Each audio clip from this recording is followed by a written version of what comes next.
Tollywood star hero Akkineni Nagarjuna కుటుంబంపై తెలంగాణ మంత్రి కొండా సురేఖ వివాదాస్పద వ్యాఖ్యలు చేసిన విషయం తెలిసిందే. ఈ తరుణంలో నాగార్జున కుటుంబం కోర్టుని ఆశ్రయించడంతో కొండా సురేఖ వివాదంలో చిక్కుకున్నారు. ఆ సమస్య ఇంకా కోర్టులోనే ఉంది. తాజాగా ఆ వివాదంపై కొండా సురేఖ మరోసారి స్పందించారు. మంగళవారం అర్ధరాత్రి మంత్రి కొండా సురేఖ తన ఎక్స్ ఖాతాలో పోస్ట్ చేస్తూ, నాగార్జున గారు ఆయన కుటుంబ సభ్యులపై నేను చేసిన వ్యాఖ్యలు వారిని బాధపట్టాలనే ఉద్దేశంతో చెప్పినవి కావు. వారి పరువుకి భంగం కలిగించాలనే ఉద్దేశం నాకస్సలు లేదు. నా మాటల వల్ల ఎవరైనా మనస్తాపానికి గురై ఉంటే దానికి చింతిస్తున్నాను. ఆ వ్యాఖ్యల్ని ఉపసంహరించుకుంటున్నాను అని మంత్రి కొండా సురేఖ పేర్కొన్నారు. ప్రస్తుతం ఈ ట్వీట్ సోషల్ మీడియాలో వైరల్ గా మారింది. అలాగే ఈ అంశం చర్చనీయాంశంగా మారింది. ఎందుకంటే రేపు అంటే గురువారం నాంపల్లి స్పెషల్ కోర్టులో నాగార్జున దాఖలు చేసిన పరువు నష్టం పిటిషన్ పై విచారణ జరుగుతుంది. విచారణకి ముందు రోజు సురేఖ చేసిన ఈ పోస్ట్ రాజకీయ వర్గాల్లో, సినీ సర్కిల్స్ లో హాట్ టాపిక్ గా మారింది. సురేఖ తన ట్వీట్ లో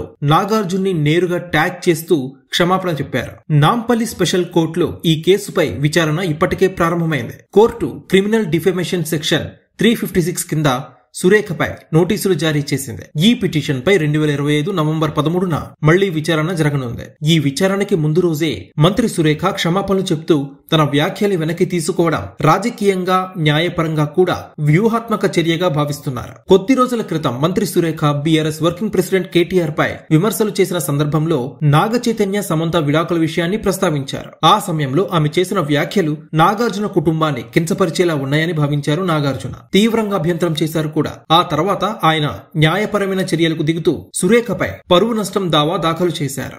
ఇందులో సురేఖ చేసిన కామెంట్ల video clips, social media links వంటి ఆధారాల్ని సమర్పించారు. సోషల్ మీడియాలో నెటిజన్స్ కూడా ఈ విషయంపై రెండు వర్గాలుగా చర్చిస్తున్నారు. కొందరు క్షమాపణ చెప్పడం మంచిది అంటుంటే, మరికొందరు కోర్టు ముందు ఇలాగే క్షమాపణలు చెప్పడం ఒక న్యాయ వ్యూహం అంటూ వ్యాఖ్యానిస్తున్నారు. అయితే ఇప్పుడు అందరి దృష్టి నాగార్జున స్పందనపై ఉంది. మంత్రి క్షమాపణ చెప్పిన నేపథ్యంలో ఆయన దాఖలు చేసిన పరువు నష్టం కేసు విత్డ్రా చేసుకుంటారా లేక విచారాన్ని కొనసాగిస్తారా అనే అంశం ఆసక్తికరంగా మారింది. నాగార్జున నుంచి ఇప్పటి వరకు ఈ విషయంపై ఎటువంటి అధికారిక స్పందన లేదు. నాగార్జున, అతని కుటుంబం త్వరలో ఈ విషయంపై ఎలా స్పందిస్తారో వేచి చూడాలి.